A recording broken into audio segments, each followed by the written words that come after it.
每到春节的时候，我们要加强备战啊。陆军呢，在春节加强备战，这个时候啦，海马式火箭跨区去打澎湖，无人机打皮卡啊，那就演习啦啊。那另外呢，这个陆军10军团地空操演反制老共的突袭，说我们随时准备，立即战备啊。那另外呢，这个习近平跟川普4月，川普会去大陆访问嘛，说会不会签第4公报？可能会签第4公报，签些什么？哦，那这个说呢，美中现在高度纠缠，相互吓阻，你吓我，我吓你啊。但是呢，台湾问题还是讨论的焦点，尤其赖清德一直想独立，一直想独立，会不会变成双方的一个讨论的焦点啊？那另外呢，什么叫第4公报啊？那之前曾经有3个公报啊，1972年签了一个叫《上海公报》，就是那个时候关系要正常化了哦，美方 acknowledge 认知中方对于一个中国跟台湾的立场，但是呢，主张和平解决台湾问题，这是1972年《上海公报》。接着1979年，卡特跟这个大陆建交了哦，那个时候呢，承认中华人民共和国跟我们断交了哦，而且呢，中美共同防御条约停了啊，那就有一个 AIT 台湾关系法。然后1982年雷根的时候签一个817公报，就是呢，重点是对台湾的武器出售不超过建交时候的水准，不能越来越多，只能越来越少。但现在卖很多啊，美国要台湾变刺猬啊，变豪猪啊，要你买这个买那个。我说第4公报会怎样？哦，现在不知道，会不会签也不知道。我们看一下。年度春节加场战备演训，大秀云豹 CQ 战斗，因共军在地协力者也贴近实战化，模拟战伤救护之外，也展现攻击无人机战力。3点钟方向。我们现在使用的是采购民用型的无人机，那可以已经能够精准的对目标实施打击。那相信对于我们未来正式获得装备之后，会有更有效的为国家那个付出。压轴自然是 HIMARS 多管火箭系统，现场介绍模拟的是部署在望安岛，目标对准谁不言而喻。现场秀出呢是我最新接装的 HIMARS 火箭弹，而春巡碰上了1.25兆的国防预算卡关。来看到陆军的采访手册当中提及了持续的精进实战化训练之外，另外呢也推动了 M160A7 自走炮等武器的筹购，另外也欲请国人来支持建军备战。期盼社会能理解1.25兆特别预算，春巡记者团还没从松指部起飞，早上7点半就被通知现地召开临时记者会，一开头讲述向美武器筹购过程。那现在呢，经过调整之后，我们在几年前已经被提升为准北约的待遇，所以由45天缩短到30天。国军也回应了民众党前一天提出的主张，预算上限4000亿的版本。如果我们勉强的只买的装备没有把配套建起，后续整间单位在稽核的时候，恐怕我们相关的建案人员都难逃失职之责。所以这个部分，我们绝对会跟立法院就技术层面清楚的交代清楚，为什么他们如果要通过民众党这个版本，我们没有办法。今年的春巡操演多了些政治味。梁家宇。这个过完年之后，大家现在最关注就是4月川普访中，那到底会不会有所谓美中第4公报？那第4公报当然一定会涉及到台海议题，因为毕竟台湾问题现在不是只是一个自己这个的关系而已，而是整个地缘政治的一部分哦。所以对于川普来讲，到底这过程中跟中国不只是刚刚讲的单纯的对抗，而是在科技、经济、半导体各方面，其实都有一个产业链的一个高度纠缠。刚刚所谓量子纠缠哦，所以是密不可分，你也不可能一刀切。那在这种情况之下，川普到底要如何跟中国又保持一个既竞争又平衡，又能够维持彼此利益的关系？这当然就是考验川普的智慧，所以我觉得川普上任以来在硬的方面你可以看到对委内瑞拉、对伊朗对很多的国际局势，甚至对格陵兰都有他自己认为美国利益最大、他想要得到的地方。那同时他也不断的扩及他的盟友，包括日本的高市早苗包括韩国李在明，你看他用这个关税的方式让李在明知道说，你如果可能继续亲中的话，没有站在我们这边，你可能被踢出我们这个友好的同盟圈。间。那像台湾这个关税谈判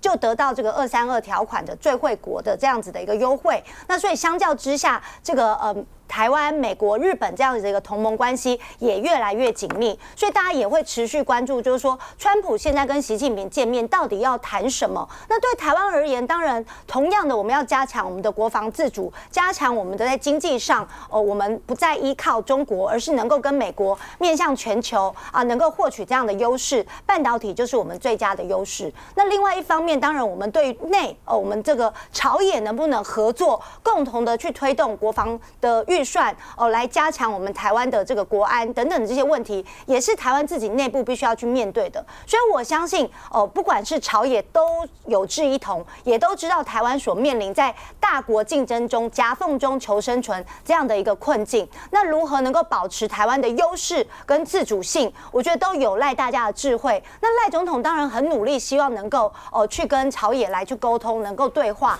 那我们也希望说朝野之间新的一年都能够这个 Alex 对不对？都能够攀登101了我们都能够超越所谓大家认为不可能的事情，凭借我们的意志，凭借我们的能力人类可以达到这些你所想象不到的事情。所以大家也要期待我们朝野都能够超越大家所认为的这些困难，然后一起能够达成让台湾再次101一样这个世界第一，让世界看到，好不好？刚刚其实嘉瑜讲了一个笑话，就说赖清德非常的认真的在这个沟通朝野，我其实不知道他沟通了哪一位在野的任何的一个人物好，但是我们回过头来 ，Ellison， 我先讲一下 Ellison， 他绝对是一个国际知名的学者因为他是研究古巴危机，然后呢，整个美国历任总统他们如何去处理危机，然后其中他特别研究的就是当时甘乃迪如何处理古巴危机，所以他是研究这个总统在决策的时候如何处理危机而世界闻名的。好，所以你可以说他是历史国际关系历史学者那么在2015年的9月的时候，他在大西洋月刊那时候呢，他就提出了修昔底德陷阱，谈中美是不是注定一战。那么当时就全世界为之轰动。你要知道，2015年9月的时候，那个时候其实还没有看到什么川普的影子那时候还是奥巴马，然后美国也还没有进入那个时候的总统大选。总统大选是2016年的选举。好，那么这件事情呢，因为全世界的国际关系学者都注意到了他的这个重点，就是说一个既有的强权美国面对一个崛起强权中国的挑战的时候，会不会终究必须要用战争的方式来解决这个世界上有2个强权的这个问题？好，那后来呢，他就在他的这个学校里头，然后呢，带领着研究生成立了一个修昔底德专案研究，然后研究最近这500年全世界这种有既有强权跟崛起强权的有16个案例。在16个案例当中，有12个案例最后都走向了战争。最有名当然第2次世界大战的英国跟德国，就第1次世界大战跟第2次世界大战的英国、德国，最后变成了世界大战。好，那么他要解释，那其中有4次没有，那为什么那4次可以避免？其实包括了美苏，包括了美英，那都没有最后进入那个战争。所以他在书里头，那个《注定一战》这本书里头，他是2018年那时候台湾有翻译本我那时候其实还跟这个前国防副部长林中斌先生一起介绍了这本书，里面他提了18种。就是中美可以避免一战非常重要的一些步骤，所以他是研究了中美它很多的可以避免一战以及会卷入战争的很多的原因。我刚刚提了，他既研究总统决策，他也研究中美之间要如何避免一战或者如何走向战争。所以这一次我先说明，第一 Ellison 并没有任何的权威消息告诉他说要签第4公报。那第2个部分是他没有说川普这一次访问北京要签第4公报，而是认为川普任内将会签第4公报。那他的判断是什么呢？他的判断是川普的行事风格、决策风格，然后让他认为最终会签第4公报。其实前一阵子包括了 Ellison，还有包括了非常有名的这个国际关系的历史学者 Ferguson。那么他原本是英国人，现在已经这个规划为这个美国人了，入籍美国，现在在美国教书。那还有另外一位这个历史学者，他们一起在探讨川普2.0的一些特色的时候，当时弗格森就提出来说，川普在历任总统当中最像谁？他提出来，他最像尼克森。我仔细想一想，真的很像，因为尼克森是退出了美元金本位制，尼克森那时候也大幅提高关税，而且是对全世界的。尼克森那时候也物价管制，尼克森那个时候也干预联准会，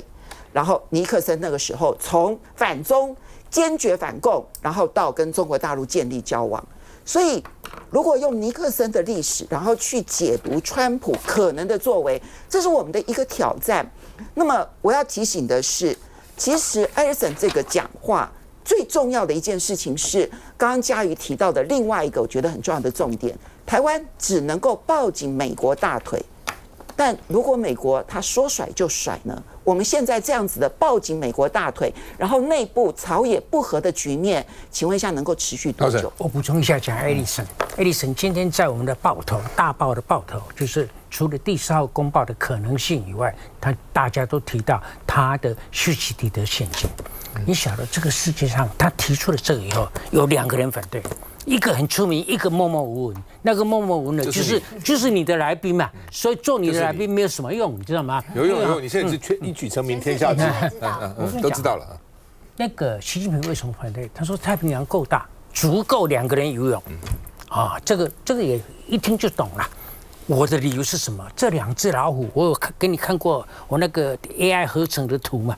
这2只老虎的实力目前是不对等的，起码差个3成，但是都够强到他们只能像日本的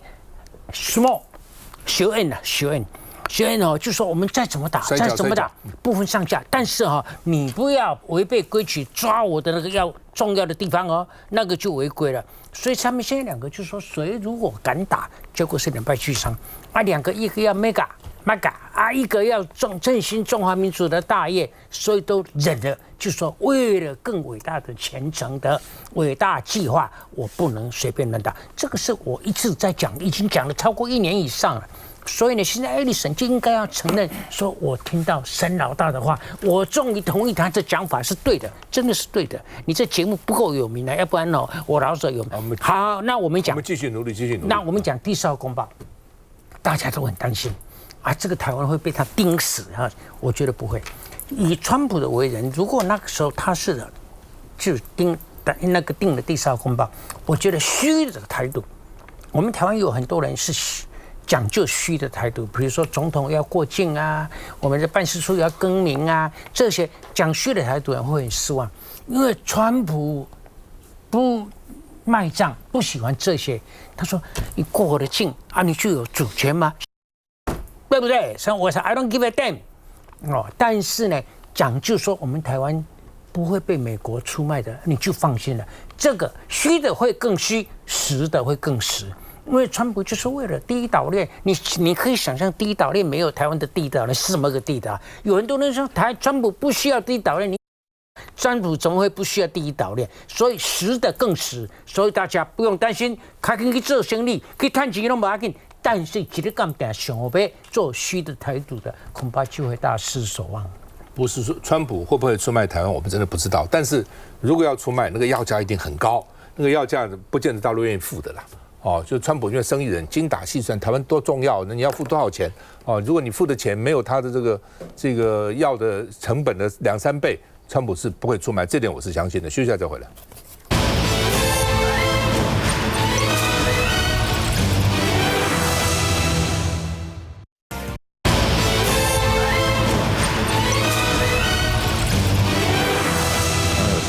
第10度卡关了，因为呢蓝白拒审中央政府总预算，不复委都不复委了。觉得说我们立法院3度通过的给这个军人加薪，什么就是警校人员什么退休金，你为什么都不理呢？3度通过的法案都不理，那为什么要审你的总预算？反正僵在这个地方，那行政院就是不给你通过，就是不给你这个编到预算里面，那到时候就怪你们说你们看拒绝审国防预算，这个跟老共中共同路人然后呢这个故意让台湾的国防这个经费不够等等哈，所以呢总预算也不付委，1.25兆国防投保预算不付委好。那但是呢，民众党他们提了一个4000亿的预算，因为本来1兆2500亿嘛，它本来是分8年编列，现在4000亿，就是美国有宣布说我要卖台湾3000多亿的这个武器，那黄国昌到美国一趟啊，回来就说美国说里面编了很多，并不是跟美国买的啊，国防部才说有3000多亿是台湾内购，台湾自己买的，所以不是有很多卖什么乱七八糟的东西都可以卖军购嘛？那白银就是说4000亿，反正你美国如果再公布，我这才给你通过。你公布就是3000多亿啊，我已经给你4000亿了，也包括台湾可以采购的，不行吗？那国防部今天清晨开记者会说做不到了，自然难行。第一个汇率可能有变动啊，什么4000亿是台币啊，美金可能变动，那你1兆2500亿不是也是台币吗？那另外未来8年可能呢购买力会下降，所以呢要现在一次付给人家才可以，你分年到时候台币贬值了，通货膨胀了。你就1兆2500亿已经不止1兆2500亿了，说不行而且呢，这是一贯的，不能够订定我们的上限，不能够限制我们那顾立雄说呢，美国会对我们有严重的问题因为呢，这个采购程序可能要重来不能算。意思换句话说，我们采购程序做好了，要我们重来，但是你采购程序买的什么你也不讲国防预算也不是什么多伟大的机密，又不是发展核子弹。那些买什么东西都在那里啊！那另外呢，国防部说，如果审太久，可能军购案就胎死腹中了。前2天是说，如果你审太久别的国家要买的就插进来，你就买不到了那另外呢，行政院说，民众党这个呢是支离破碎，而且没有战略构想没有整套的构想那行政院是1兆2500亿，民众党是4000亿啦它是1年1期方式编列。它是一次呢就叫8年都要编完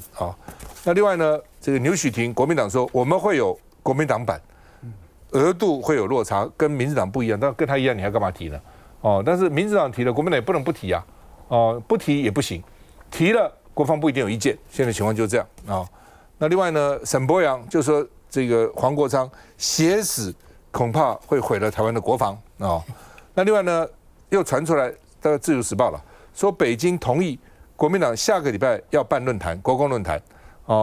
那怎么同意呢？是说因为国民党挡了军购，另外呢这个也挡了关税，所以呢到北京累积了国民党卖国的里程飞机不是有里程奖励吗？就是说呢，你之所以能够到北京去参加国共论坛，是因为老共叫你把军购挡下来，你就挡下来了。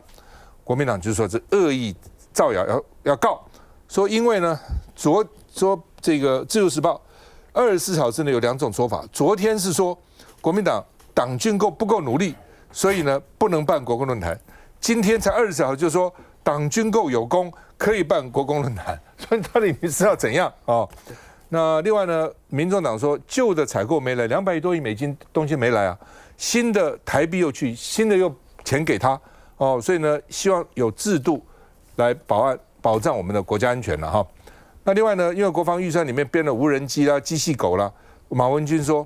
我们是支持强化战力的，但反对黑箱。你什么20万架的无人机啊，什么机器狗这些1000架的什么船啊等等舰啊，都是因为叫你编预算，你乱填进去的，根本不是真的只是为了应付立法院。你看一下。7自走炮相当震撼，这武器在民众党的国防条例版本点头支持采购，罗列了包括82套海马式2500多枚的托式2B 飞弹和标枪飞弹，以及反装甲无人机飞弹系统。这5项武器，美国去年12月点头售台，全部约3119亿元新台币。民众党统统写进自己的立院条例版本，再加码880亿元新台币，说是因应国军需求且取得外国同意的售出项目，总金额上限4000亿元新台币。台湾人从来没有把自由当成是免费的，台湾是只要付钱的就安全，还是要拿到武器才安全？通批政院版本太笼统，但书也包括要求行政院必须在条例通过1个月内向立法院提出专案报告备询，而且预算是1年1期编列。我们自己党内也有在研拟相关我们自己政党的一个版本，那逻辑上应该会类似，好，但是在额度上跟时间上等等，应该会有落差。尊重民众党的这个版本，整体美方可能想要去卖我们的整个军备，大概我自己的评估是超过4000亿的。蓝营态度先保留，另一头的绿营炮轰连连。行政院版由国防部所提出的内容是非常的扎实，如果对内容有意见，你认为防空系统不要买 ，OK 啊？到委员会去说，你要毕业你就自己毕业，不要拖着大家陪你看一出这么烂的毕业作品。而行政院发言人李慧洁也指出，在野党所提的草案版本缺乏战略构想，没有建军规划，背离军购实务程序，也无视国防自主，不仅将使台美军购窒碍难行，更严重影响台湾的永续战力。来，建好，到底国民党对于这个军购怎么看？那先讲总预算，因为他今天标价一下第10次，但我想大家回想一下，第1次的军总预算跟第10次总预算的原因结构其实一样，党的原没有让过的原因，没有让送审原因都是一样，就是因为你没有依法编列预算。我们常讲嘛，如果行政院能够依法编列预算，立法院才能依法审查预算。如果今天第一件事情依法编列预算这事情没有做到，那立法院角色很尴尬，我不能去审一个3读通过的法律，然后结果你预算完全没有编，然后还要我要审，那这件事情没有解决，那当然预算的事情就一直不会，这个僵局一直没有办法解决嘛。那再谈到军购的问题，其实大家去思考一件事情，就是说我们去把我们访美的时候，常常问参议员一件事情，就是说第一件事情是我们台湾国防该买什么，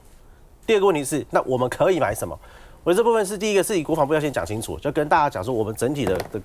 构想是什么。像以前，包含说过去谈 F16之行，当然 F16还没有来嘛，但是我们国人对 F16非常清楚，国防部也很清楚，美方也很清楚，就是要卖我们 F16，那我们把这 F16的它的战力、它的需求讲清楚，送到立法院来审查，那大家对价格、对这个时程、交机期程没有意见，那当然就能够顺利过关。那今天这1.25兆特别预算为什么会在立法院卡关？先讲还有一个前提，因为第一个是2026年中央政府的总预算，光是军事预算本预算就变了9500亿，这是本预算哦，已经比去年多了3000亿。然后去年年底2025年的时候有一个特别条例是这个韧性的部分，那个时候为了发那个普发现金的那部分的时候，行政院也把这个韧性也编进来了，那个部分是1000多亿，所以合计起来在本预算跟去年通过的特别预算里面就1兆多了，就光这事情就1兆多。然后1.25兆是后来赖清德总统又投书那个 Washington Post 之后有多1.25兆出来，那大家现在争论的是1.25兆到底要买什么？那包含说上礼拜开所谓的机密会议，然后还有后来国防部也公开了一个清单给大家看，总共有7大项。但是我想，不管是机密会议也好，还是这个7大项也好，有一个很有趣的点是说，都没有所谓的真正细节的金额，或者说买这个武器要做什么事情。我觉得今天国防部要说服社会大众的是，不是说我要买什么？那问题是，那我们为什么要买这个？那买这个之后能够对付哪一件事情？我觉得这是在整体在每次在讲军购的时候，大家是扣帽子，但问题是没有人跟我们讲这个答案啊。不过国防部讲不清，也没有讲清楚说，好，那你买20万架无人机要怎么买？去哪里买？然后要面对哪一种战争？要面对哪一种武器？这也就是国防部应该讲清楚。还有包含说去年交货的 M1A2 的战车，这个我们也去美国也有去看当地的部队。那 M1A2 战争M1A2 战车来台湾之后，面对的战争形态是什么？它是什么样的空域、什么样的场域使用 M1A2 战车？这个也是国防部应该跟大家讲清楚。所以这部分的时候，我觉得国防部有责任去跟社会大众，包括跟立法院去讲，说我为什么要买什么，该买什么，跟我们可以买什么。这个讲清楚之后，我想后面就要谈就很好谈了。不，基本上建豪讲有道理，就是说，因为你光反对台湾民进党在宣传，会觉得说为什么不重视台湾国防？你应该设定一些条件，比如我问你一些问题，你要回答这些问题。然后呢，如果这个通过以后要什么条件？怎么样能帮台湾建立一套能够真的完整对抗老共如果要打台湾的一个防空的架构？这样的话，大家比较会支持。你现在就一直反对哈，光拿那个不给军人加薪，军人是很高兴的，但一般人可能无感哈。那不过我是对于民进党这样抹红是很讨厌的。哦，说因为党军购，所以才准你办国共论坛。那以前没有军购的时候，或是以前没有这个特别预算的时候，国共论坛办了很多届了。那时候是怎样？那时候挡了什么？没有啊，挡了什么？马英九时代也办啊，那挡了马英九什么？乱讲一通嘛。哦，但是乱讲有没有效呢？对某些人可能是有效的啦。伟汉，军购这个话题已经谈了很多次了。好，那我很多网友会来问说，你为什么一讲军购？观众朋友，我都没有讲总预算，为什么？因为总预算虽然在我们的年度预算已经这个基本上应该通过而没通过的情况之下，我们政府并没有 shut down。我们还可以沿用上个年度的政府它的支出的金额比例，而且呢，经常性的支出还是可以用，所以政府没有因为这样子而整个就没有办法运作，是其一。其二，刚刚这个建豪委员已经有讲了，就是军人加薪的部分，去年4月就已经通过了。那行政院的动作是什么？他跑去释宪。总统台北长认为说，你侵犯到我的行政权，你怎么可以直接就帮我就让军人加薪3万？那我也公开讲过，身为一个公民或这个评论员，我支持加。因为你一方面要买军购，一方面你又不给军人加薪，那老百姓会觉得错乱，就加吧。可是行政院没有加，所以在野党也反对，这个部分都是在总预算部分。那军购不一样，还有刚刚我们前面讲的这个台美关税协议之后会送到立法也不一样，因为军购就是国防部跑去跟这个美国去谈的1.25兆，其实就是400亿美金啊。那观众朋友，上个礼拜顾立雄部长去立法院报告以后，国防部就对社会大众公布了我现在这一份给大家看一下。就是所谓的1.25兆的这些内容，它里面有讲到打星号的部分，都是去年12月19的时候，联合报就已经告诉他这5项打星号你一对应全部都有，而且数量都一样。那里面有一个部分是之前没有讲的，就是所谓的这个无人机20万架的无人艇。好，那这些多少钱？3000多亿美金。那他有讲台币。3000多亿的，对他台币，对台币我讲错了，3000多亿台币。好，谢谢龚欣姐，3000多亿的台币。然后另外我们国产的也说国防部说有3000多亿，对，国防部有开记者会嘛？那还有6000亿，那6000亿跑去哪里呢？国防部上礼拜记者有讲说，有另外4项还没有公布，也不能公布了，对不对？我想这样我知道，所以这样加起来是不是总共1.25兆？那如果你也觉得这样子不愿意支持的话，好，回到我最后的这个结论就是，那就把它排进程序委员会。今天中午又挡了哈。排进程序委员会之后，像民众党就只同意4000亿，那国民党是不是同意刚刚所讲的？刚刚这个凤姐讲嘛，3000亿加3000亿，那6000亿，我不给你1.25兆，我给你6000亿也可以。但如果一直挡在程序委员会，就意思是说这个事情都还没有启动。总预算的部分，我觉得大家理解，因为你没有编这个应该要编的预算。但至于这个特别军购的部分的话，在已经知道的部分，你让它留着，其他的砍掉就好啦。所以我会认为啦，我还是觉得应该要排进程序委员会，在复委的时候再好好讨论。另外那4项美国还没有对外公布的到底是什么，现在目前不知道。那整个加起来会是1.25兆。那当然民众可能会担心说，可能会有贪污啦、绿油油啊，或者是买我们不需要的东西。这个时候就是靠在野党、国民党跟民众党立委去监督把关，不要让民进党贪污或者是浪费。我觉得这是立法委员的职权。可是你必须要通过程序委员会排案之后，进到了大院。然后一读复委交到了这个国防外交委员会，再去好好把里面的内容讨论完以后，该删就删，而不是一直挡在程序委员会。我其实反对用特别预算的方式，我也反对用1.25兆的特别预算的方式。首先呢，如果说是可以用在特别预算，理论上来讲，它就真的必须是跨年线，而且这个跨年线，你如果这中间有任何的差池，它就会出状况的。那这个时候我可以赞成。所以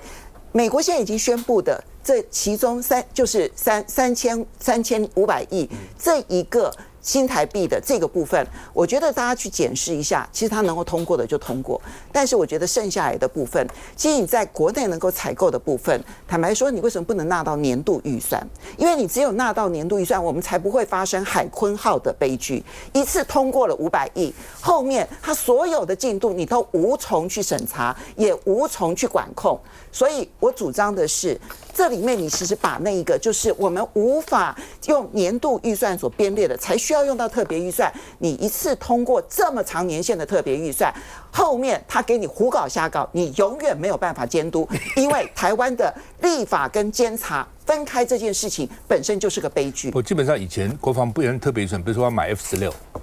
很大一笔钱，而且分年交付，买幻象那是编的特别预算。对啊，其他都可以放在一般的预算，年度预算就可以了。你说我这是什么海马式飞弹，什么战车，这有什么好编特别预算的？乱扯一通嘛。为什么？因为马英九的时候国防预算3000亿，蔡英文6000亿，赖清德9000亿，他觉得再放进来就变成1兆多了，数字太大，他把它分开，这是年度预算，那是特别预算，变成这样。那好，现在大家在争说立法院能不能这个建议说给军公教啊什么加薪等等。宪法第70条是这样写的：立法院对于行政院所提预算案，不得为增加支出之提议。注意哦，是行政院每年会对立法院提出预算案。譬如说，今天我要建一条高铁，这一段需要1000亿，立法委员说1000亿哪够啊？多2个这个什么出入口多填2个站，1200亿才够。就行政院提了1000亿，你增加变1200亿。按照宪法是不行的，但是我立法院能不能说应该建一个全台湾环岛的一日生活圈的高铁呢？立法院当然可以建议啊，为什么不能建议？那立法院这个也不能建议，那个也不能建议，立法院能干什么？只是他宪法很清楚，行政院提来的预算案当中，立法院不能对他增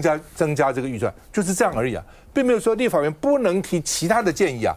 那国会议员丘吉尔说过，英国国会除了生男生女以外，什么都可以做。国会本来就是至上的啊，那为什么不行？我立法院不能提呀，议会也是不能说，哎呀那边要怎么增加一个什么路桥啦，哎呀那边要